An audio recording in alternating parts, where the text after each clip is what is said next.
Meninggalnya anak selebritas Tamara Tiasmara yang diduga tenggelam di kolam renang masih menyisakan misteri.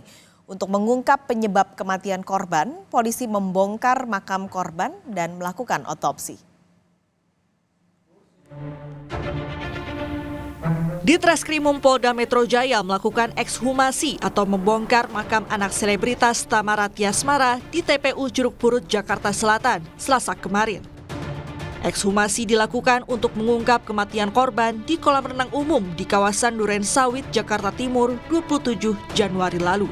Setelah makam dibongkar, jasad korban langsung diotopsi di lokasi pemakaman. Ekshumasi turut disaksikan orang tua korban, Tamara Tiasmara dan Angger Dimas. Hingga kini penyidik Jatan-Ras Polda Metro Jaya sudah memeriksa 20 saksi yang terdiri dari orang terdekat korban hingga petugas kolam renang. Selanjutnya, polisi akan memeriksa kamera pengawas CCTV di lokasi dan sekitar lokasi. Telah dilakukan pengambilan keterangan dalam rangka penyelidikan, yaitu klarifikasi. Setidaknya ada 20 orang yang sudah diperiksa. Selanjutnya, penyidik masih menunggu tim kedokteran forensik Polri masih bekerja. Apa yang selanjutnya dilakukan oleh tim penyelidik antara lain akan melakukan pemeriksaan laboratoris terhadap CCTV dari TKP dan sekitar TKP. Sebelumnya, anak laki-laki selebritas Tamara Tiasmara, Raden Andante Khalif atau Dante yang masih berusia 6 tahun meninggal dunia diduga akibat tenggelam saat berenang di kolam renang umum di kawasan Duren Sawit, Jakarta Timur, 27 Januari lalu. Angger Dimas, ayah korban yang juga mantan suami Tamara, sempat mendatangi Polda Metro Jaya untuk mencabut surat penolakan otopsi pada 3 Februari lalu. Ia meminta polisi menyelidiki penyebab kematian korban dan melakukan otopsi. Ayah korban menduga anaknya meninggal tidak wajar karena sang anak adalah murid sekolah renang dan pandai berenang.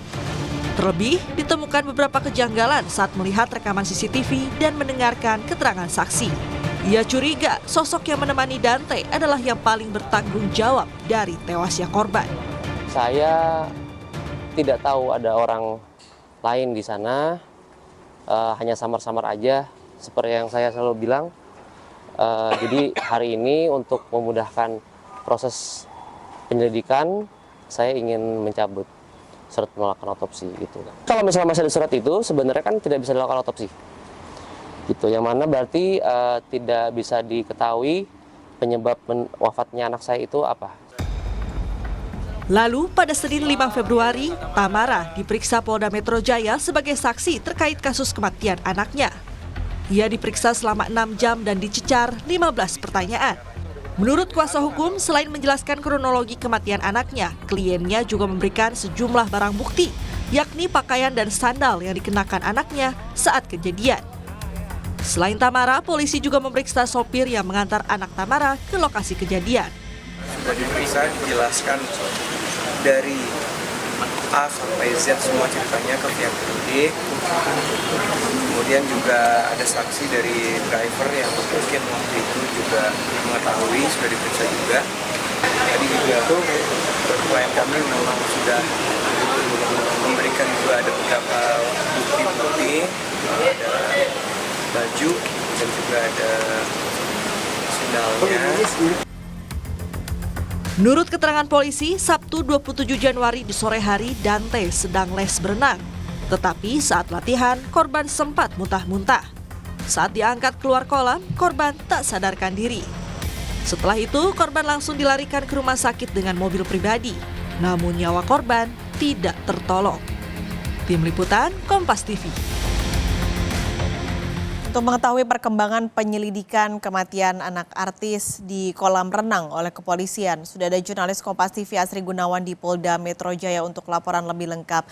Selamat siang Asri, ini yang belum terungkap adalah siapa sebenarnya sosok yang menemani korban di kolam renang. Apakah sudah pernah disebutkan kronologinya atau siapa yang menemani korban oleh polisi? Lalu apakah dari kronologi tersebut juga ada dugaan unsur kelalaian yang membuat korban tewas tenggelam? Iya, sejauh ini informasi terbaru yang kami dapatkan, Paskalis dan saudara, bahwa ibu korban atau Tamara ini akan kembali mendatangi Polda Metro Jaya siang hari ini. Terkait apa kepentingannya, apakah untuk menjalani pemeriksaan atau hal lain, ini yang juga masih kami gali, dan saat ini kami wartawan masih menunggu kedatangan dari ibu korban di gedung Direktorat Reserse Kriminal Umum Polda Metro Jaya. Dan sejauh ini memang fakta terbaru ataupun juga hal-hal baru yang diungkap oleh polisi atau apa saja yang baru saja dilakukan oleh polisi. Terakhir, ini polisi masih menunggu hasil dari pemeriksaan dari dokter forensik Rumah Sakit Polri.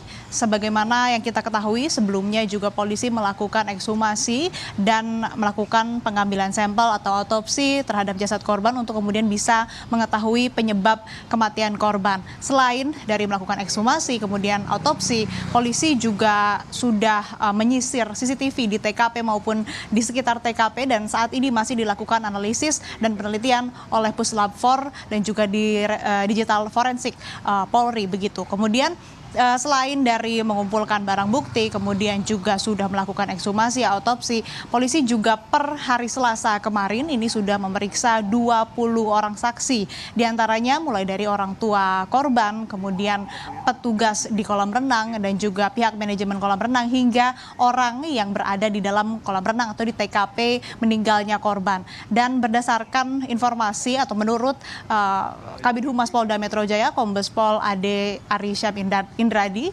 bahwa beberapa saksi ini menyebutkan pada hari kejadian 27 Januari 2024 pada pukul 17.30 waktu Indonesia Barat, para saksi ini melihat korban sempat muntah-muntah terlebih dahulu sebelum tenggelam begitu, dan akhirnya setelah diangkat atau dikeluarkan dari dalam kolam ini sudah tidak sadarkan diri, sempat dilarikan ke rumah sakit terdekat namun sudah tak tertolong. Nah, inilah rangkaian ataupun juga kronologi, dan juga ada beberapa kejanggalan yang dianggap janggal oleh orang tua korban, sehingga akhirnya juga menyetujui untuk melakukan otopsi terhadap jasad korban supaya mengetahui apa penyebab kematian dari korban itu sendiri. Tapi kalau bicara tadi soal siapa yang terlapornya ataupun juga sudah ada pihak terlapornya atau belum, saat ini status dari kasus ini masih penyelidikan, artinya masih dilakukan pendalaman, belum ada temuan unsur tindak pidana, sehingga masih dalam proses dan masih menunggu hasil, baik itu dari hasil otopsi, kemudian juga hasil dari Puslab 4 dan juga digital forensik, serta kembali memeriksa sejumlah saksi untuk kemudian bisa menelisik apakah ada unsur tindak pidana atau tidak, karena ini yang menentukan apakah kasus ini hanya sampai penyelidikan atau naik ke penyidikan. Demikian Paskalis. Asri, ini kan kita masih, tadi Anda mengatakan bahwa otopsi dilakukan kemarin dan masih menunggu hasilnya. Apakah polisi juga menyebut kira-kira kapankah hasil otopsi ini akan keluar?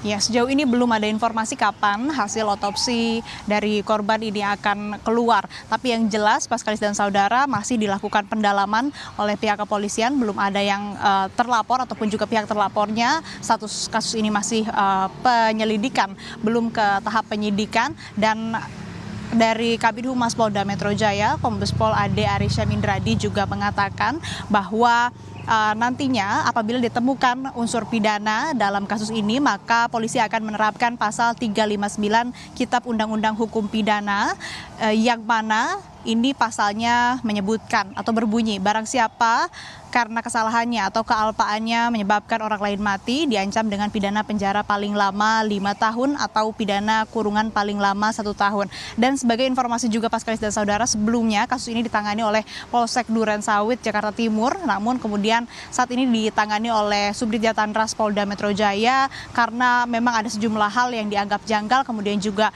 berdasarkan kepentingan penyidikan, sehingga akhirnya ini dilimpahkan ataupun juga diambil alih oleh Polda Metro Jaya. Yang masih ditunggu tentu saja tadi sudah seperti yang saya sebutkan, hasil dari otopsi, kemudian hasil dari analisis atau penelitian dari CCTV oleh tim Puslap 4 dan juga digital forensik, serta dari sejumlah saksi ini untuk kemudian bisa menyimpulkan apakah ada tidaknya unsur pidana. Kalau ada, tentu saja tadi bisa diterapkan pasal yang sudah saya sebutkan, pasal 359 KUHP, dan kalau tidak artinya proses ataupun juga kasus ini hanya sampai penyelidikan. Kita tunggu bersama Paskalis dan saudara bagaimana kemudian polisi akan menentukan status dari kasus ini. Paskalis.